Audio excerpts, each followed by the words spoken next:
Schrödinger's cat, एक thought experiment. 1935 में Irwin Schrodinger नामक एक ऑस्ट्रियाई भौतिक विज्ञानी के मन में एक विचार आया। यह विचार क्वांटम यांत्रिकी की एक अजीब और जटिल अवधारणा को समझाने के बारे में था। उन्होंने इसे श्रोडिंगर की बिल्ली नाम दिया। यह एक काल्पनिक प्रयोग था। यह प्रयोग बहुत प्रसिद्ध हुआ और आज भी लोग इसके बारे में बात करते हैं। इसका उद्देश्य क्वांटम यांत्रिकी की एक अजीब अवधारणा को समझाना था। इस अवस्था को सुपरपोजिशन कहा जाता है। श्रोडिंगर को लगा कि एक बंद बक्से में एक बिल्ली है और उस बक्से के अंदर कुछ और भी है। बॉक्स के अंदर थोड़ी मात्रा में रेडियो एक्टिव सब्सटेंसेस होता है जो महत्वपूर्ण भूमिका निभाता है।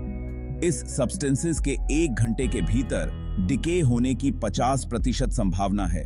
साथ ही इसके बिल्कुल भी डिके न होने की भी 50% संभावना है। यदि यह डिके नहीं होता है तो एक मैकेनिज्म सक्रिय हो जाता है जो दूसरी रिएक्शन शुरू कर देता है। इस रिएक्शन से घातक जहर निकलता है जो बिल्ली को मार देता है, लेकिन अगर यह डिके हो जाता है तो बिल्ली जीवित रहती है। यह प्रयोग इस बात पर केंद्रित है कि उस घंटे के दौरान क्या घटित होता है और हम उसे कैसे समझते हैं। जब तक हम बॉक्स को खोलकर अंदर नहीं देखेंगे, हमें पता नहीं चलेगा कि रेडियो एक्टिव सब्सटेंसेस का डिके हुआ है या नहीं। जब तक हम बॉक्स नहीं खोलते, बिल्ली मृत और जीवित दोनों अवस्थाओं में रहती है, जिसे हम सुपरपोजिशन कहते हैं। The paradoxical box. यह बॉक्स जिसमें बिल्ली है, वह क्वांटम मैकेनिक्स की अजीब दुनिया को रिप्रेजेंट करता है।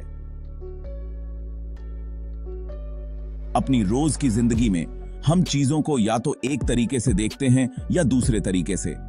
लाइट या तो ऑन होती है या ऑफ, दरवाजा या तो खुला होता है या बंद, लेकिन बॉक्स के अंदर चीजें अलग होती हैं।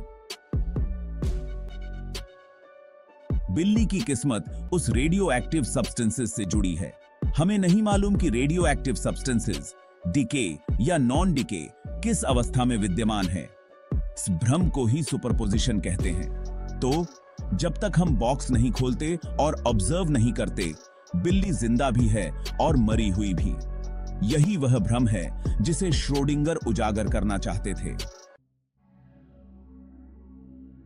सुपरपोजिशन अनिश्चितता की स्थिति।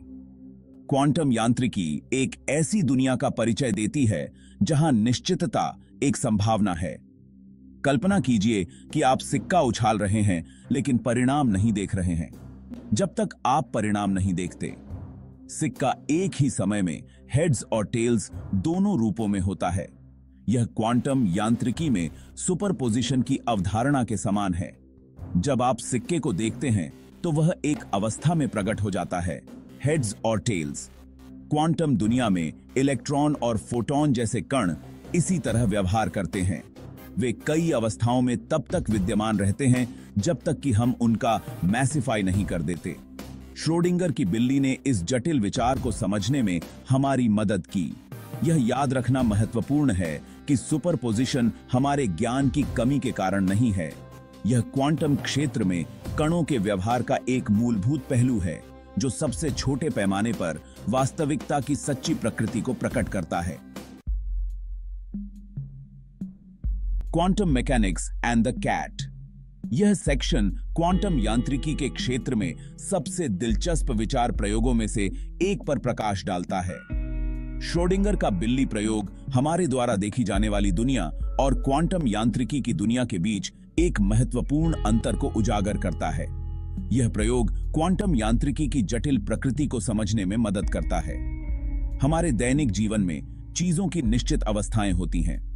हम चीजों को या तो एक अवस्था में देखते हैं या दूसरी अवस्था में। गेंद या तो गतिमान होती है या स्थिर। यह हमारी समझ के अनुसार होता है। लेकिन क्वांटम दुनिया में चीजें एक साथ कई अवस्थाओं में मौजूद हो सकती हैं। इस अवधारणा को क्वांटम सुपरपोजिशन कहा जाता है। यह बात कई प्रयोगों में साबित हो चुकी है। क्वांटम यांत्रिकी के प्रयोगों ने इसे बार बार दर्शाया है। श्रोडिंगर की बिल्ली सिर्फ एक विचार है। यह एक काल्पनिक प्रयोग है जो क्वांटम यांत्रिकी के सिद्धांतों को दर्शाता है। इससे हमें इन अजीब लेकिन वास्तविक क्वांटम घटनाओं को समझने में मदद मिलती है। ये घटनाएं हमारे दैनिक जीवन से बिल्कुल अलग हैं। कैट इन द बॉक्स परिदृश्य पशु क्रूरता के बारे में नहीं है। यह एक सैद्धांतिक मॉडल है जो क्वांटम यांत्रिकी की अवधारणाओं को समझाता है। यह क्वांटम दुनिया की सहज ज्ञान विरोधी प्रकृति को समझने के बारे में है। क्वांटम यांत्रिकी हमें एक नई दुनिया दिखाती है जो हमारी कल्पना से परे है। The enduring legacy of Schrödinger's cat. Schrödinger's cat आज भी एक पॉपुलर थॉट एक्सपेरिमेंट है। यह क्वांटम यांत्रिकी को समझने का एक तरीका है। प्रयोगों से पता चलता है कि क्वांटम दुनिया से निपटने में हमारी रोजमर्रा की समझ कैसे विफल हो सकती है। प्रायोगिक अवलोकन की भूमिका के बारे में भी प्रश्न उठते हैं। क्या यह अवलोकन वास्तव में क्वांटम दुनिया को एक अवस्था चुनने के लिए बाध्य करता है? यह प्रश्न अभी भी भौतिकविदों के बीच बहस का विषय है। श्रोडिंगर्स कैट भले ही एक थॉट एक्सपेरिमेंट हो, लेकिन ब्रह्मांड को समझने में इसका प्रभाव बहुत वास्तविक है।